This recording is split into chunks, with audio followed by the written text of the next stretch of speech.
Hey everyone, welcome to another episode of Into the Bytecode. Today I sat down with Matthew Chaim. Matthew's building a laboratory, experimenting at the edges of music and Web3. It's called Songcamp, and right now they're running their third immersive experience. They're coming together with a group of musicians, visual designers, developers, and at the end of this process, we'll be releasing new music under the moniker of a single headless artist called Chaos. I've personally been completely nerdsniped by Songcamp and think it's one of the coolest things I've come across in the ecosystem in recent memory. And so with that, I'll say no more and I'll leave you to the conversation.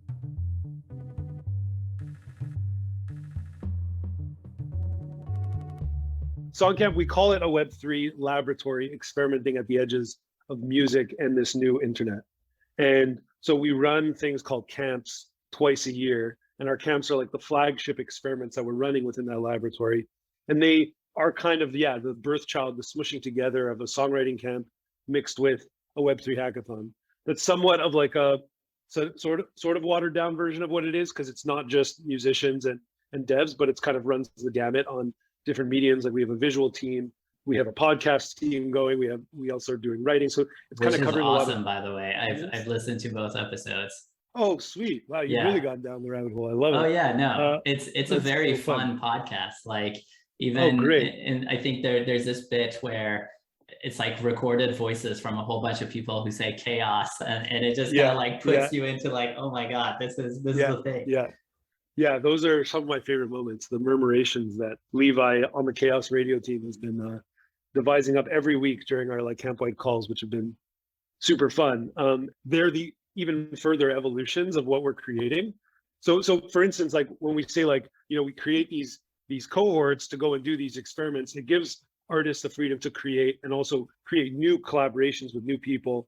And you're no longer Matthew Chaim or your artist name putting out music, but you're sort of like immersed in this new group of people and you're creating art together. And what comes out is really the product of what you're creating together. It's not any one of your things.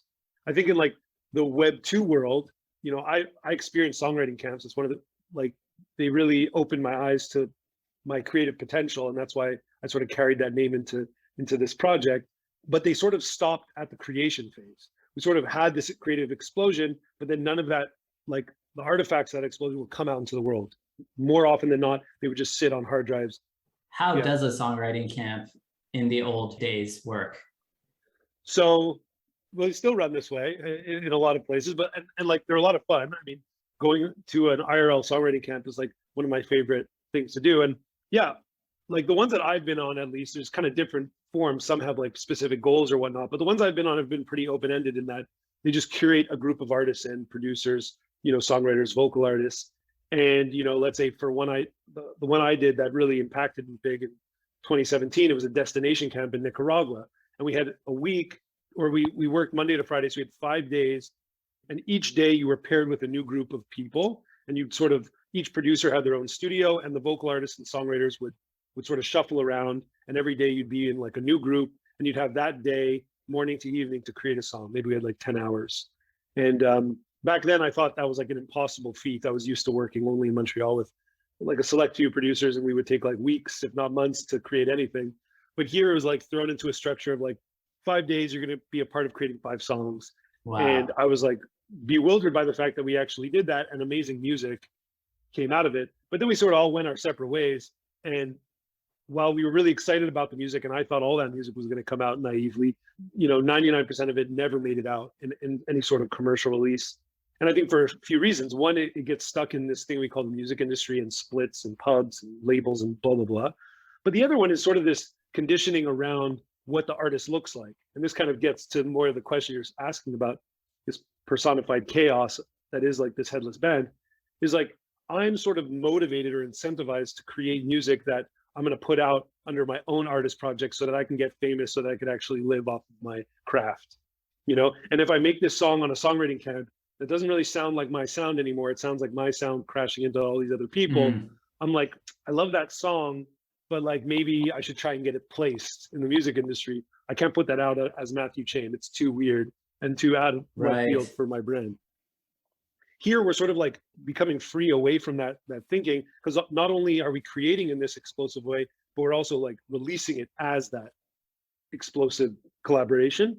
And in so doing, we're not any one of our artists anymore. We are this evolved sort of being. We're this network, and we're releasing that stuff together. So I think in Camp Genesis, we felt that way. We felt the freedom of that.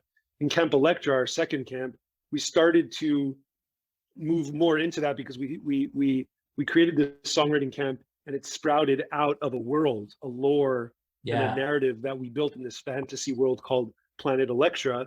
And we put the music out through that story. So in that way, we were sort of leaning into the outlet being a part of this network. And then this time we're leaning maybe ever more into it by creating this headless artist that is chaos. And it's like this one figure, no longer like a kind of world or lore. It's maybe that too, but it's like we can almost feel into this figure called chaos. But if you open its head and look inside, there's like 80 people inside there, you know, working it all out. I've noticed that you incorporate this kind of metaphorical imagery, and like, you know, you engage the imagination through the names that you're giving to things, right? Even the acts for this latest Songcamp of they're called like order, disorder, you know, chaos, the, you know, Electra being its own world.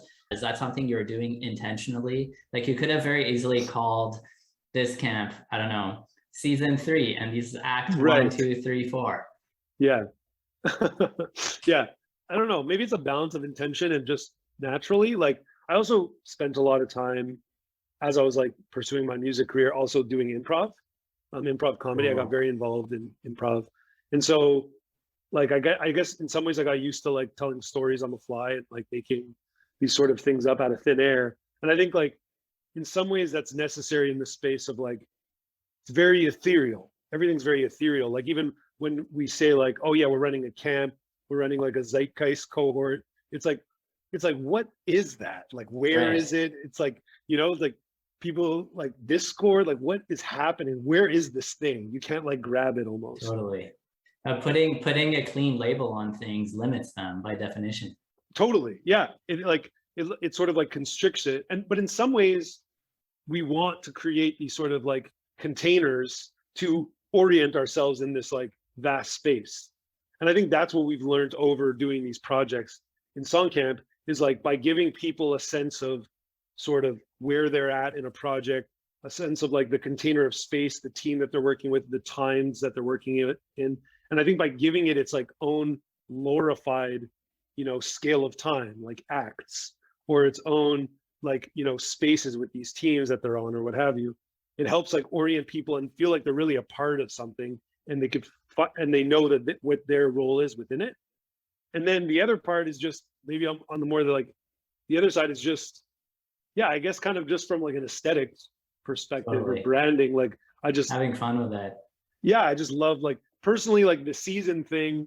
Like I see a lot of the season thing, you know? So I just like get excited about using our own terminology. And we're also creating in such white space. I think like by creating that's what you were kind of just saying right there. It's like you put a new label on it. It's like, what is this thing? It's so open to our imagination. Totally. So that's like exciting. Yeah.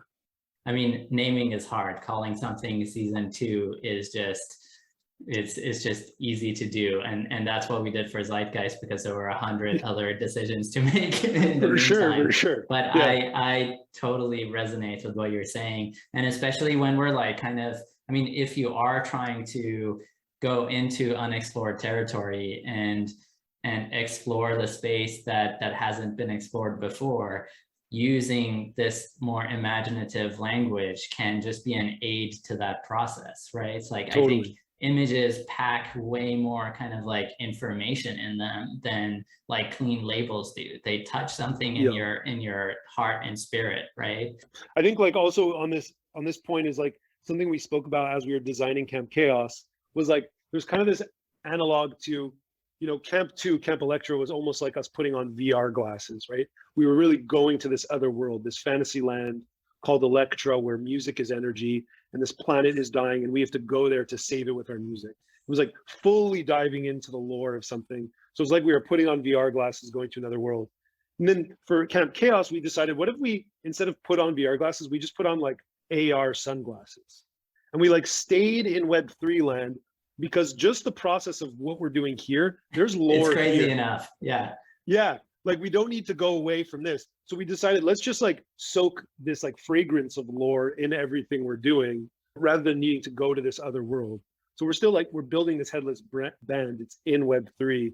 You know, we're doing things here and telling that story in Chaos Radio, just trying to like soak it in as much lore as possible. Totally. And so to this point of, okay, you as a musician are, the goal isn't for you to have some artifact that you can point back to as something you cleanly produced on your own as an individual. It's you're co-creating something with this group and it's going out under the name of Chaos. Even the kind of incentive structures that you've put in place of using, you know, like, and we can get into this in more detail, but an artist kind of self rating their level of contribution and then using Coordinate to do that. Like all of those things are putting people into this mindset of I'm a part of this collective. And it's like, how much did I contribute to this collective rather than, you know, another way that something like this could have been run, which is like who like did the best, right? Like who contributed the most. It's really like not putting people into that sort of a mindset. Yeah, I mean, that was a big part that we learned also from Camp 2, because we went the other way. We hadn't gone all the way here, right? To this fully network of one way, especially in the incentive models, where it was more like the art that you're making, you're attached to the value of that art. And then therefore we had to like build all these bespoke sort of pies that were split amongst the artists creating those. And that created a whole lot of friction because we're sort of doing this sort of emergent network-based co-creation, but we're still playing in like these traditional ways of like exposing ourselves to the value of our work. And like an example of that is like you might have an audiovisual piece, like an NFT being created by both the sound design team and a visual team. Those teams are working separately and then like plugging their pieces into each other. And there might be like 4 people on one side and 5 people on the other who are going to be exposed to that piece. And suddenly you have 2 different teams with different like microcultures now having to split 100% pie, and it gets real. And then you bring money involved. Like it gets very difficult. And then you have to do that 12 times, you know? We said like, let's throw all that out and let's just create one big pie. And you're just you're exposed to the network's value. And then we're sort of dynamically splitting that value through these mechanisms of self-rating our work plus rating the work of others through the Coordinate flow. And so it's an imperfect system. I just before here got off like a 2-hour call where we're starting to think through, you know, we have a 10% allotment to make up for mistakes in this imperfect system. So we're starting to think through, okay, how are we actually going to do that as we get to the end of this camp? But like, it's an imperfect system, but I think, like you said, it does sort of help people, really feel like they're a part of this like bigger whole. And I think for most people, the experience is just like exciting enough, and all of this is sort of like value on top of it. And most people, I think, are really enjoying that. But there's definitely like areas where the system is not perfect. Using Coordinate and self-selection is definitely not perfect. There's flaws in that design system that you can't even account for. But we really just went for like a flat design. We said, let's remove the central decision making, because every system we incorporate is going to be imperfect. But in this one, you can't even orient yourself to what equitable means. There is no canonical equity. Like no one has said, especially when it comes to art, right? Because it is subjective at the end of the day too. Totally. And like, that's why, you know, at first we're like, okay, maybe we'll do this system, but we'll actually split these amounts based off of the musicians, what were some of the models that you considered? What was the evolution to Songcamp 3? Well, at the end of like Camp 2, we did use Coordinate for the first time, sort of at the end of like this gratitude flow right at the end of camp. And we realized like, oh, wow, like people really resonated with that over all of that friction, full splitting we were doing during camp. So we knew we wanted to lean more into that direction. But during pre-camp design, we thought about doing coordinates, but we would create circles such that they were more team specific. So you'd have your musicians here, your devs here, your visual here, and we would allot different percentages to each. But then we're thinking like, man, then we're gonna have to make this early sort of ossified decision on like what value is where, and you have to account for how many people are here versus how many people are here. And it sort of like restricts the emergence that can happen. That really happened in camp 1, 2, where we had allotted those, defined those at the beginning of camp, and suddenly all this emergent work started happening. For instance, we didn't expect like a script writing team to form during camp 2. We didn't think of that at the beginning of camp, but suddenly that need arose and it did form. And those people ended up feeling like they were undervalued because the system wasn't designed for it. Here we've designed, like we removed that and we just created one big circle with all 80 people in it. And so no matter what happens, whether new teams form and new pods happen and this person starts working more, it's just all within one circle. That comes with its own challenges, right? Going through 80 people and splitting up your 1,000 gift tokens, that's a challenge. Right. Getting 80 people to do their coordinate circles on time, especially when 4 cycles over 8 weeks, talk about coordinate fatigue, you know? So it's like, and it's kind of, and it's tough for the ops team, you know, chasing people down to like get their own money is like kind of frustrating after like the 8th or 9th time you're hitting them up. So there's definitely like, you sort of like you remove all of those sort of decisions from some central early party and you put all of that responsibility on the network. And so there's like excitement that comes with that. There's also challenges that come with that. One person sort of like doing it willy-nilly and maybe kind of screwing it up and not giving to the people they're working with, the people that they worked with just got screwed, you know? So it's like the responsibility is shared by the network. Super exciting, also brings its own challenges. Wow. Yeah, and so how is that playing out? Like, how has it been using Coordinate in action so far? So you're towards the end of Act 2 now? We finished Act 2, so yeah. So we're actually almost. So it's funny, like the Coordinate and value flow stuff has been lagging, like it's taking long to finish. So we're actually next Tuesday we'll finish Act 3, be going into Act 4 of camp. Yeah. But the value flow, like we're probably sending Act 2 distributions today or tomorrow. So like people just finished doing their Act 2 coordinate and like we're gonna have to turn on Act 3 next Monday. So it's like, and it's difficult, right? Because they're giving for Act 2, but they're already in Act 3. And so there's like a recency bias, like you're gonna give for Act 3, even though you're supposed to only give for Act 4. So staying in line has been difficult. And, you know, and because of that, and we feel it, you know, and also brings up, there's all these personal emotions that come up when dealing with this stuff. I've personally felt that as the coordinate's going, I'm like, holy shit, like we have to fix the whole design. Everything's wrong. Like things are like, there's anomalies. It's very visceral, right? Comp always goes to like the heart of the matter in some ways. Totally. It's like very intense, but like we keep trying to pull back and be like, let's let the experiments run its course. Like any changes we make right now, like I feel like there's a huge cost to it because we sort of like committed to this very emergent, very untraditional thing. Like we won't know what this experiment means if we don't finish it. And if we change, it's like saying this huge opinion, right? It's saying things are going wrong and this will make it better. And if it doesn't make it better, or even if it stays as like subjectively, it stays the same, I feel like it's net worse because we like changed it. And now people can be like, oh, that moment changed something. And I don't know, you know? So I feel like, but I feel like globally, again, I feel like it's going well for most people, but now we're kind of delving into, we've decided now as we move towards like holdback design and how do we fix potential mistakes and do that. We're actually going to go do one-on-one interviews with everyone. Oh, wow. We're going to split up like, and all the high context sort of guides and stewards are going to do one-on-one interviews. We're going to gain rich context, like above and beyond what we already have, and be like, okay, like get a sense of where, and then we're going to come together and say, you know, but that's going to be a difficult conversation too, right? Totally. And going through a process like that, especially like as you're doing this for the first time, can be a huge part of like the learning process for designing the next iteration of it. So that seems totally worthwhile, like even beyond correcting whatever comp discrepancies there may be in this case. 100%. And I really felt that viscerally in the planning for Camp 3.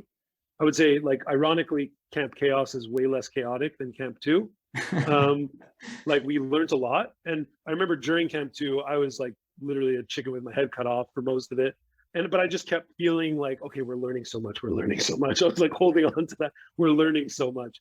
And then sure enough, like as we built camp 3, I was like, oh my God, I really felt the gratitude of the learnings and mistakes.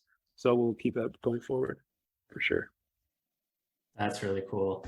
Yeah, tying into this, around this question of centralized versus decentralized, and allowing things to like bubble up from the bottom up, or designing them from top down, right? How do you, because this is something I've thought through with Zeitgeist, and I'm also evolving my thinking on it. How do you make decisions around who is a part of this in the first place? And then the second part of that is, how do you actually decide who is put onto these teams with each other? You're talking like who's put into the camps? How do we? Yeah, well, who at a global level is a part of Camp Chaos? And then maybe as a separate question, within the camp, how are these like 2-week segments? How do people kind of get assigned between them? Is it just a totally like bottom up process, like find who you're vibing with and you go and work with them together? The containers are pretty put in place. I think they're left emergent because because of the value flow design, like the network is open. So if you do form your own team, like there's ways of like valuing that. That's been its own challenge too. Some emergent things have happened where people are suddenly now on 3 different teams, but they still have the same amount of give. And so like they feel like they're like everyone they're working with gets less relative to other people because they're working with too many people. So that's happened. But the actual teams have been designed pretty like sort of top down or at the beginning of camp. And people came into a system where they can really orient themselves, which we learned a lot in last camp is kind of really needed, especially in like a big network. You have people come in, like there were certain areas of last camp where it was really left kind of undesigned, bottom up, emergent, and people were sort of just like, what are we here to do? Like, why, how do we contribute here? So really, yeah, like this camp, so every camp has been curated, right? People apply to the camps, they fill out an application form, and then every camp has been such that like we have one-on-one interviews and then we like curate into the camp. So it's very like high fidelity. We want to, Totally. get a vibe from everyone who's coming in. Can you play nice with others? Like, is there a good vibe there? And then also like, quality of music and things of that nature are taken in too. In the first camp, it was really just, I mean, it was 26 people applied. It was just me, doing that. And then the second camp was me, Mark, and Brian, like 3 of us who curated the second camp. And then this last one, we had like over 160 applicants. And we ended up creating a team of 6, myself and 5 others, all camp alumni or people working like core on Songcamp.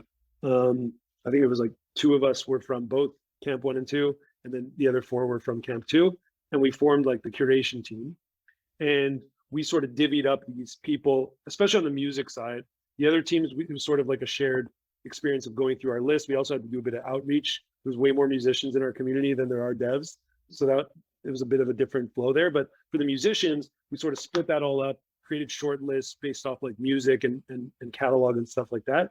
And then booked one-on-one interviews, mainly with the people that we didn't know. Some people we already knew because they're in the community. And then through that, like sort of short list, and we somewhat had an arbitrary number to start, which was we are bringing in 36 musicians. And that was pretty arbitrary. And I presented it at the beginning, and it was sort of like a number that felt like high because it's a lot of people, but like not like we can't handle it. So it kind of felt like a million, but we sort of just went with it and we kept that constraint going. We ended up then also accounting, we wanted to bring alumni musicians into this camp and stuff like that. So it ended up becoming a total, like a net of 45 musicians curated into the camp, 36 of them being like new or like, yeah, that sort of thing. And then That's also really at the beginning cool. of camp, we created teams. So we made it very clear at the beginning of camp, there are 6 teams in Chaos, and we gave them all names. They're all like Chaos Music, Chaos Visual, Chaos Build, Chaos Operations, Chaos Lore, and Chaos Economics. And those are the 6 teams in this camp, and you're on one of those 6 teams. There's some people that like sort of like have a foot in each. For instance, our web designer is like kind of Chaos Visual and Chaos Dev. And then within music too, those bands that's part of the chaos. They're kind of, what's interesting is they're contributing, of course, naturally, they're contributing to like one of the centerpieces of the whole project. But the musicians are also going through an experience. They're also almost experiencing something as like a user, if you will. Right. That like everyone's kind of getting it, but mainly it's built for the musicians, such that the songwriting camp is built in a way that things get more and more chaotic, and it's lore soaked for them. So every other Tuesday when we have our camp-wide call, we've presented either a short film that's been created by the curation team, or, No or like way. a piece of content that actually like soaks in lore the process of them being shuffled into new bands and then the formation of the teams. And every 2 weeks, it's gotten more sort of chaotic, or more like less structured, if you will. Wow. And so with the 45 musicians, when you were kind of choosing who's going to be a part of this, were you already thinking about who would kind of aesthetically match with each other and what these mini teams were going to be? Like, how are they, like that process of creating something together in a short span of time? Like, I imagine people need to have some creative chemistry, right? Yes, well, this is like the thing that I think I had some instinct for, but also like it has been sort of confirmed for me in the past like 3 camps, is like musicians especially, and music as a medium especially, is like a highly collaborative thing. And it also, I think, has a lot of quote unquote forgiveness or freedom within it, such that if you crash 3 musicians together and they just meet some level or threshold of quality and ability, even if they're from wildly different genres, you can get something really, really interesting as the output. I don't think the same carries to other mediums. Like the way we now run visual runs very differently. People have very different styles, but we sort of have these kind of like graphic designers or aggregators who are like bringing together the styles and being able to like shift them and mold them to make pieces that fit an overall brand. Like you can't sort of smush things together the same sort of chaotic way in visual that you can with music. So, but to answer your question, that's been part of the game. So at the beginning, no, like we're just looking individually at artists. Like, is there music of that quality? Like, is it a vibe, or, you know, that sort of thing. And then once we've curated in the 36 or the 45 rather, we then curated the teams for the first 2 weeks. And so, as you said, right, the first 3 acts, or first 6 weeks, we have Act 1 order, Act 2 disorder, Act 3 entropy. Those 6 weeks, or those 3 acts, are the weeks that music's being made. The songwriting camp runs for those 3 acts.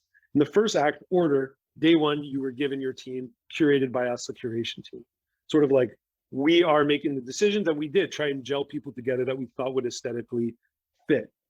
In the second grouping, we turned up the randomization, in the sense that within those, like, so we had 15 bands, right, of 3 teams each. Yeah. We had 3 houses. So 3 houses of 5 bands. It was almost like mini song camps within the song camp. Wow. Every week you met with your house. Man, there's you had so your much own guides. texture and depth to this. I know. So within the houses you had 15 artists. You had 5 teams, and that do the houses have names? They just House A, House B, and House C. Okay. I wanted them to get. So there is a limit. There's a limit to the. Yeah, I wanted there to be a moment where like they had to create a name and use A or B or C as like the first letter of the name. Yeah. We never did it. But so yeah, there's a limit. It was House A, House B, House C, with 2 guides each, 15 artists, and that created almost your sort of house, your family, your more intimate space to listen to the progress of your music and da da da da. In Act 2, also the lore-soaked stuff is that Eris, who's the goddess of chaos in Greek mythology, she is the one doing everything to us to chaos. Chaos is her concoction. And so Eris shows up every 2 weeks, and she's the one that pulls the switch on us. So that's where we're creating this sort of content or artwork to signify that. So in the second 2 weeks, Eris showed up with 3 different realities, and the houses had to choose which reality they wanted by eating an apple, whatever. They had to click an emoji of a colored apple, and based off that, they decided which reality of randomized teams come about. But it was still house specific. So the houses stayed intact, but the musicians within the houses were now new bands. If that makes sense to you. Yeah. Then in entropy, What were the three choices? Like how did the randomization happen? Was it a literal like randomization, or was it like it was you literally, picked yeah, cacophony and so we're gonna put together the people who just like are gonna make crazy it's a little sounds? like, I think we could have probably like even more so the exact, randomizing agent a bit more, but we Yeah. sort of just like for the first randomization, so for act 1 into 2, we just took, let's say, house A, we took the teams within it, and we created randomly, we just like chose patterns to create completely new teams, but we did that 3 times. Got it. So there were 3 realities. In each one, people were working with new people, no matter what. But each one, you're working with different new people within your house. And did people get to see those 3 paths when they were choosing? No. Yeah. No, they just were given. So there's something actually called that. There's a story about the Eris, the goddess of chaos, a story called the apple of discord. So how perfect is that? It's the apple of discord. So we dropped this image of Eris along with this piece written by Will, who's on the chaos curation team, but also a great writer. And he's kind of the one who has like, along with the rest of chaos curation, has like a vision for Eris's voice. He's kind of become Eris's voice somewhat. Wrote this piece of like, there are 3 apples of discord for you to choose from. You could choose the apple, like the green apple of wisdom, the red apple of fortune, or the yellow apple of confidence, something like that. And they just had to collectively vote, sort of like the most DAO stuff we've done. They have to collectively vote as a house which apple they want to take a bite of, and that like shot out the team, that the new formation of teams. And then because 2 of the teams chose the wisdom apple and 1 of them chose the confidence apple, in act 2 to 3, Eris showed up in video form this time and said, no one chose the red apple of fortune. And so now I will use like fortune to like randomize the teams or something. Will would explain it better. Oh my God. And But in video happened, form, you mean like animated, like cinematic of some length? So also on chaos curation is someone named Yada, and she created this sort of low-refied video using just like, yeah, it wasn't like, it was like kind of had some video effects and eventually showed the new teams. So And sick. she even like went on a hike and like took a bite of a red apple and like took videos of it and stuff. It was really cool. We're gonna put it out on the chaos mirror at some point. But what happened in act 2 to act 3 from disorder to entropy is the houses were dissolved. So house A, house B, house C no longer existed, and all the bands were now reshuffled chaos music wide. So you are now on teams of people that you haven't even met because you haven't been on calls with them. So it's no sort of like, took the red apple, so now they get the full chaos thrown at them. That's it. Whew. It's wow. like, it's a whole thing to explain, Yeah. Oh man, it's beautiful. And so for act 4, you said, what's the deal then? Act 4 is rebirth, and it comes on Tuesday. You also don't have to do any spoilers if you don't want to. This probably won't go out by Tuesday. We're also figuring out what rebirth looks like, because really the idea there is like the musicians have fulfilled their tasks. The music is finished, and we have 45 songs created within those first 6 weeks. And the idea is those last 2 weeks are really buffer for us to kind of put everything together and create this thing for an NFT release. It's looking like we might need a week or 2 more to just like actually get launch live and all that. But yeah, rebirth is, we're starting to take that term real seriously. And we have a call later today or tomorrow with the chaos curation team to lorify what it's going to mean to move into rebirth. We're sort of like, building the plane as it's on the runway here. But we kind of want to because the real idea here is like, we've ran an amazing production facility almost for the last 6 weeks. And now we're going to start to reorient ourselves to a network that wants to like roll this thing out in this amazing way. And so rebirth will kind of look like a reorientation of the network towards that. And we want to give, especially musicians who are now almost out of a job within chaos, other stuff that they can do to help with that rollout phase. So yeah, it feels like kind of like chaos doesn't end at the end of the camp. It sort of is born at the end of camp. So this rebirth is starting to like, we are reborn as one. We are reborn as the collective. So that's the kind of the lore we're going for. Wow, I love that. It's definitely an art piece in its own right? It's like hearing you describe this process, it doesn't sound like you're building like an operational machine or like a business. You're building like a participatory like art experience that someone goes through. So it's a beautiful way of putting it, honestly. And I think it's also like speaks to the intention of Chaos Radio. You know, like we kind of called the genre almost of what we're doing immersive digital theater, in the sense that like the process of creating art is art. And now we are capturing it because we are distributed and we are doing it all online in calls like this, and everything can be recorded. And so like you can actually capture the experience of what you're doing. And Chaos Radio is the ability to document that and like try and spill some of that lore out into like the public forum. Yeah. Are you having fun? How is it like being in the midst of all this? It's good. It's definitely like a roller coaster ride. I would say it's quite volatile. Like it comes with moments of like deep gratitude and like surreal, like holy shit, what's happening here? Also just taking in the music, like the music's incredible. The visuals are so incredible. good. I mean, listening to the Chaos Radio episodes, I think especially the second one, at the end it said all of the songs on there were produced by the camp, and they're really good.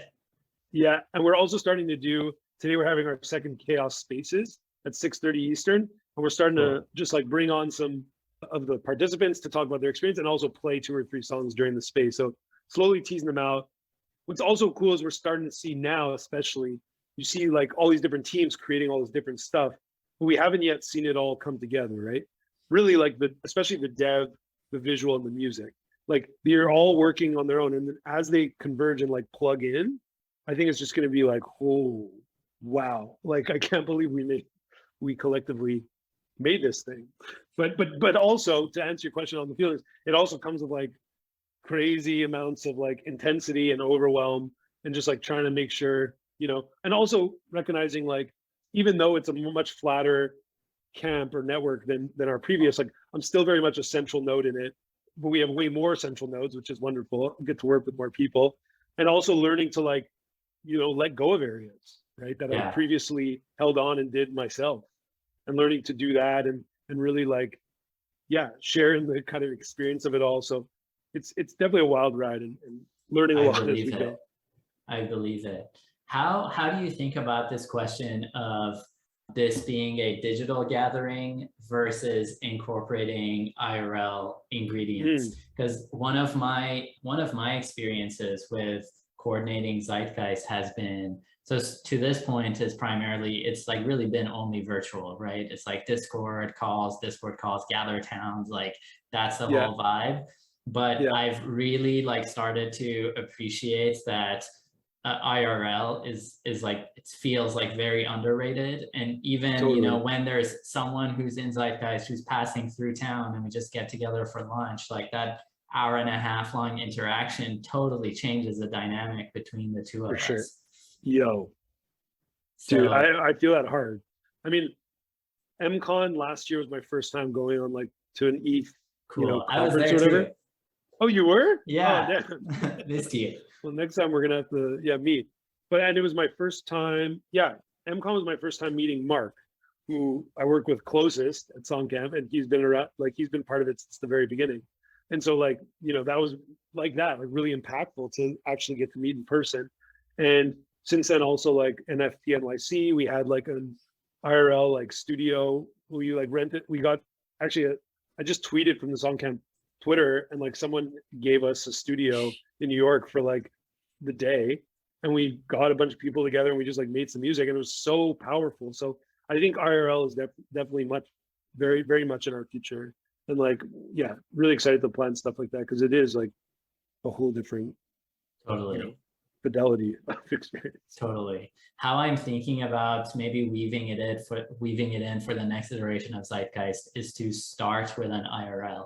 Maybe the first week is everyone comes together in person, and you just like get to like meet people, get to know each other, and then you go remote for the rest of it. That's really smart.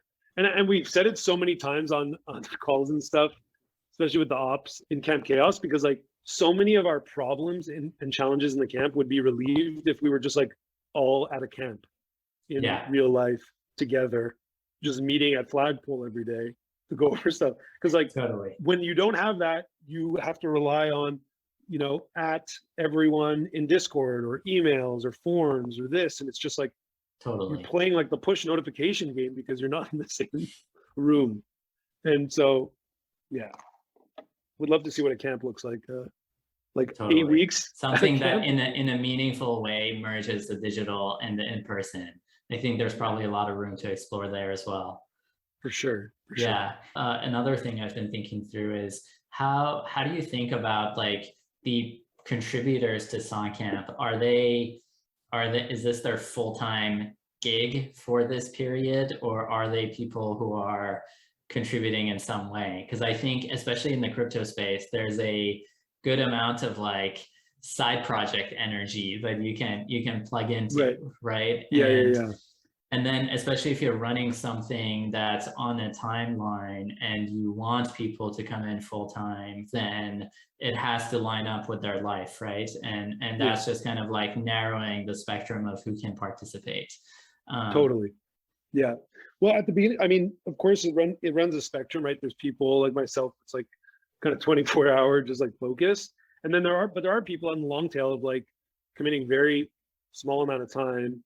Even, some musicians are able to just like contribute to their song and like do their thing and let the rest play out. And, they don't need to kind of plug in other areas. So I think it definitely runs a whole spectrum. At the beginning of camp, when we were doing sort of interviews and stuff, we would tell everyone like, this is a project that you should be able to commit 6 to 10 hours a week to. Yeah. So that's what we kind of told everyone to. Some people have been able to stay within that range as they participate. Probably a lot of people, it's crept up higher than that. Some people, it's probably really crept up higher. But like, there's also a very, very strong intrinsic motivation, I think, from a lot of people who are stepping up in that way. And of course, there's external too. Like we're all collectively exposed to the results of this camp, and we hope it goes super well. So totally, 6 to 8 hours a week is a good range, because it's like above the threshold where you, as a person who's saying yes to this, you're like, this is one of the main things I'm going to do in my life in this period, right? Yeah. But it's also something that you can be like, okay, well, I got my job, but I can still like do this on the weekend. Totally. And like, yeah. Where do you think all of this is going? Like, how do you think about the future of Songcamp?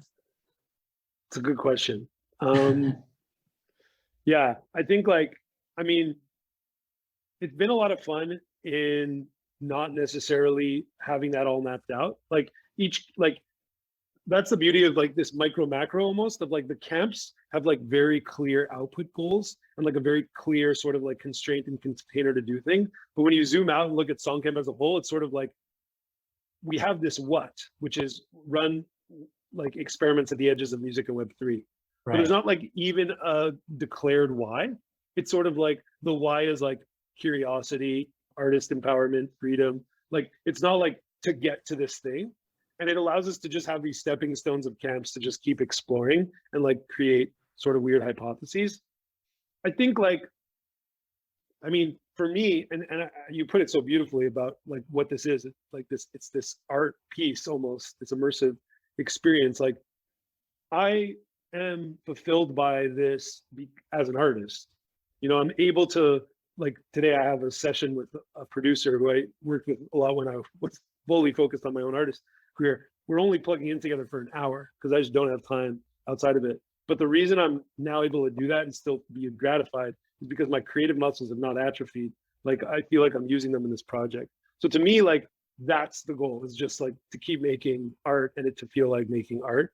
Like one thing that comes to mind for me when you ask that question is like, how does this scale? Where does it scale? Does it need to scale? Like, what does the next camp look like? To be honest with you, all I can really see is to the end of the year, this year.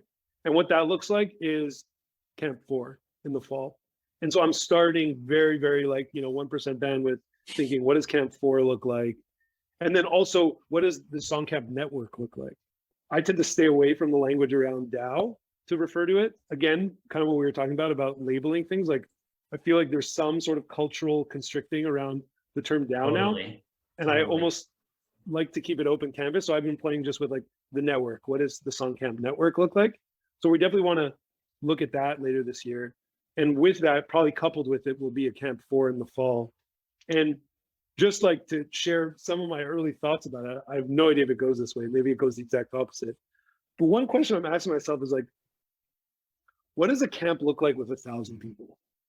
Mm-hmm. And what I mean by that is not, the way we've done from 12 people to 42 people to now 80 people and then 1,000 people. I think more like, what is a camp of like 100 different cohorts of 10 people look like? Is there a way to sort of productize or processify the creation of this experience of camp such that teams can sort of self-form and self-run as these sort of nodes within this wider context of Camp 4 that has some sort of, obviously like economic and incentive wheel to it, that also has an audience for it. So very kind of loose thoughts there, but that's like an idea that sounds exciting. Totally. I also feel like, I mean, you can even play a role in people turning on their creativity or like producing something as an artist for the first time if a format like this exists, right? I think one of the things that's very powerful about hackathons in general is it like detaches you from this idea of I have to like produce the thing, like I'm building like a company that's gonna like go on for X many years into the future. And no, I'm just like doing a project for a month and we're gonna like ship it at the end and it's a self-contained thing. And just like, what are the numbers of people who, whether as a visual artist or as a musician, like have that in them, and just giving them that form factor in this like super exciting way would bring their expression through. That's such a beautiful way of looking at it. I really love that. And yeah, it makes me think of the fact that like, with these camps, at least the way they are right now, like they're curated, but they're curated on the front end, right? You get into the camp, then you make a thing, whatever you make is coming out. Like it doesn't work like the way the music industry does today, where it's like make a bunch of stuff and we'll curate on the back end. Like if your thing is a hit, it'll come out, So I think that's powerful for musicians to be able to come into this thing and create with this sort of freedom of like, I know I'm part of this thing. It doesn't go forever, it goes for a certain amount of time, but what I create will be valued because it was created. And do you attach people's names to the songs that they contributed to publicly, or is that also just kind of like totally fuzzed out? I think like we're still figuring out the metadata thing, but I think in the metadata of these music NFTs, it'll be in there. Who created or what the credits are to this music. But when you go on, like in terms of like the titling of the song and like that first kind of thing you see, like the artist will be Chaos. Yeah, that is But we're even playing with like, what does a Web 2 release look like for this music? What does it look like on Spotify? What does Chaos look like on Spotify? Totally. Like, could it just be an artist? I mean, this is a model that you see in, like, for example, this is like a bit of a jump, but there's this company called Deal, DEEL, and it's basically an employer of record that operates globally. So if you're a startup based in the US who's trying to hire someone in, I don't know, France, and instead of going and setting up a local, operation there and interfacing with like French tax laws and insurance laws and all of that stuff, you kind of become a client of this company Deal that has their own local operations all over the world, and they will end up hiring this person on your behalf. And like this person's like payroll literally like shows up as like Deal Inc. is paying them out. And this is actually a thing that Abram put me onto, and it's there could be very interesting parallels to this in the Web3 world. That's really cool. First of all, it's just like a really cool idea and like company. But what is the connection you're making? Like the connection I'm making is like, maybe there is an artist called Chaos, and this artist has a presence, has a relationship with like record labels and with Spotify, and that the interface that they see is just this single artist, but behind the scenes there's like thousands of people who are like operating the different limbs of this like character. Yes, Kind of like Lil exactly. Michaela too, right? Where there's like a whole For team, sure. but then on Instagram, it's like one kind of persona. Yeah, yeah. It gets interesting, because it's like there's a few questions there of like, thinking, yeah, we're trying to think through also, yeah, what does a post-camp chaos world look like? And what you just said is a beautiful one. And then also like artists, in this camp, they've sort of, I mean, they're going through something very interesting. They also take like sort of this leap of faith or kind of create this sacrifice of saying, okay, I'm like sort of giving my music or my music energy to the goddess of chaos. I'm like gonna put it there, and then I'll be exposed to this project. But like it gets different. Like let's say one of the songs that's created by these three distinct people, Crushes it, that right? song, yeah. What if that song Outperforms. gets like a sync in like an Apple commercial? Should like that revenue hit the chaos split, or should it hit those three people's wallets? So Totally. that stuff gets interesting. But like on theory, it's like exciting to lean into just the full radicalized, like everything is chaos. But Totally. Yeah, I think that's one of the very interesting explorations of, yeah, what if someone, and like these things follow power laws, right? So I imagine that songs follow the same pattern of like there will be one of these songs out of like the 100 that are produced that just gets 50x more listens than the next one. And then what do you do? Because on the zeitgeist side, there's no kind of economic interactions happening between the participants. And my thinking has been that like that just can get very complicated, and especially like on the like if you're like one, I think it would be interesting to detach from this notion of we're building companies to we're just like building projects, we're building like cool shit, cool like experiments that we're putting out, and some of these will take the form of like companies just like way too narrow of a term. Like if you call something like Coordinate a company, it's like kind of demeaning to what they're trying to build in a way. Right. But so there's so anyways, I think there's just more thought to be put into what a crypto native kind of economic structure for something like that could look like. But let's say, one of the components of it could be some sort of a token swap, right? Like I feel like something like that feels right, where you participate in this whole, you're getting value from everyone else, you're kind of like going through this experience together, and you share some of your equity with this group, and in return you get some equity back from them. And it'll be interesting because if you kind of like play this out 5 to 10 years, there will probably be, one or two or three of those projects that outperform everyone else, right?